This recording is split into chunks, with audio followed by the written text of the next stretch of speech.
The third special character, and here we save the best for last. Hamza, not the famous male name Hamza. One of Hamza Bey's men. Hamza, the zigzag that looks like a flipped number 2. There's more to say about this character than the previous two that we talked about in the last video. You've seen it multiple times in the previous videos where we talked about the letters of the alphabet. So what about it? Hamza is pronounced ah, like a short sound coming from the throat. Ah, ah. Now it's either alone, like so, and this way it's gonna be called Hamza ala satr, which means Hamza on the line. By line here we mean one of the lines in a line page that is used for writing. Alone Hamza, okay? Or it could be on top of an aleph, like so. Or it could be below an aleph, like so. It can also be on top of a waw, like so. Or on top of a character that looks like a ya, like this one. It looks like ya, but it's not called here ya. Or an alif maqsura. I know it looks like an alif maqsura actually. But it's called a kursi, which literally means a chair. So Hamza in this case is called Hamza on a chair. Okay? Let's see some examples to understand it better. Let's start with Hamza on the line. Hamza ala satr. Okay? Check this word. You heard it before. Ma, which means water. See? Ma. You'll never see Hamza on the line in this form. You'll never see it at the beginning of the word. Never. Okay? This is worth mentioning here. Let's see how it looks on top of an aleph. Abyad, which means white. Abyad. Okay? Below an aleph. Ila, which means two. Ila. Okay? Now, it's worth mentioning that there's another Hamza that comes on top of an aleph. It's called a stretched Hamza, or in Arabic, Hamza Mamduda.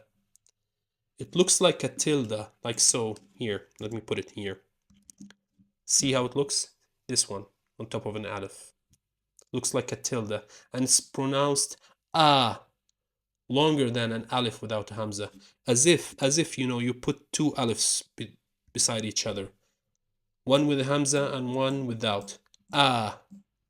This is the equivalent of this, the stretched Hamza.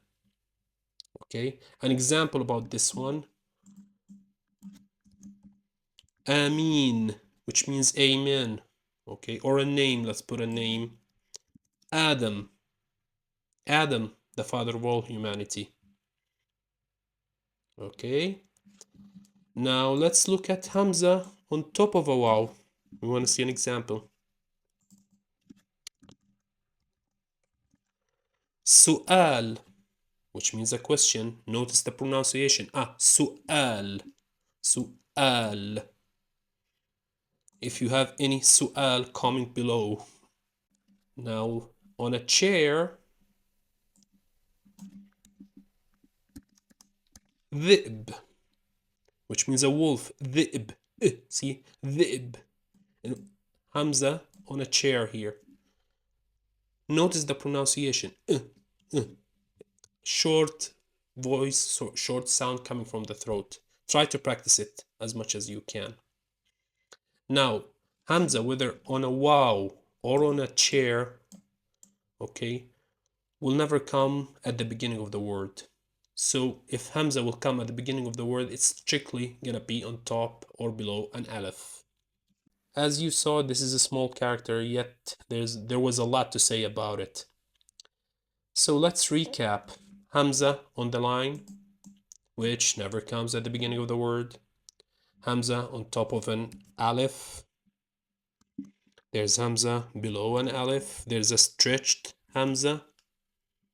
Okay, there's Hamza on the wow and Hamza on a chair, like so, which is on a character that looks like an alif maqsura or a ya without the dots. Okay, these two on the wow and on the chair will never come at the beginning of the word. If any part of this is not clear, comment below. If you have any questions, any comments, just comment below. If you have any feedback, any suggestions, I'd love to hear from you. So comment below. Practice this one well, and I'll see you in the next video.